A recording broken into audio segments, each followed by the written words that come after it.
ନାଇଁ ଆଜି କେବଳ କ୍ୟାବିନେଟ୍ ମିନିଷ୍ଟରର ଆପଏଣ୍ଟମେଣ୍ଟ ଲେଟର ଆସିଛି ଶପଥ ନେଲା ପରେ ଫେର୍ ବାକି କଥାବାର୍ତ୍ତା ହେବା।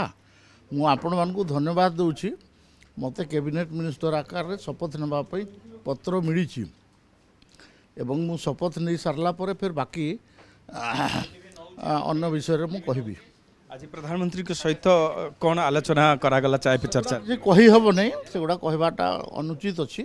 ଏବେ କେବଳ ଆମେ ଶପଥ ନେବା, ଶପଥ ନେଲା ପରେ ବାକି କିଛି କଥାବାର୍ତ୍ତା କରିବା। अनुभव अनुभूति आपणकर तो यथेष्ट रही अटल बिहारी वाजपेयी समय आपण मंत्रालय रही थे कौन ओडावासी आशा करेंगे कि आप ट्राइबल मिनिस्टर फिर चाहते ଶପଥ ନେଇ ସାରିଲା ପରେ ବାକି କଥାବାର୍ତ୍ତା କରିବା। ଏବେ ତ ଶପଥ ହେଇନାହିଁ, ଶପଥ ହେଇଯାଉ ତାରପରେ କଥା। ओडावासी को आपण कौन कहे ନାଇଁ ମୁଁ ପ୍ରଧାନମନ୍ତ୍ରୀଙ୍କୁ ଧନ୍ୟବାଦ ଦେଉଛି, ଓଡ଼ିଶାବାସୀଙ୍କୁ ବି ବହୁତ ବହୁତ ଧନ୍ୟବାଦ ଦେଉଛି ଯେ ସେମାନେ ଭଲ ଭୋଟ୍ରେ ଆମକୁ ଜିତେଇଲେ।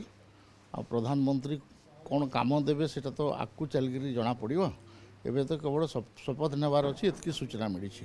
मेसेज देवा चाहिए ओडावासी ନାଇଁ ପରେ ଦେବା, ଏବେ ନାହିଁ, ଆଗ ସବୁ ଦାୟିତ୍ୱ ନେଇ ସାରୁ ତାପରେ କଥାବାର୍ତ୍ତା କରିବା।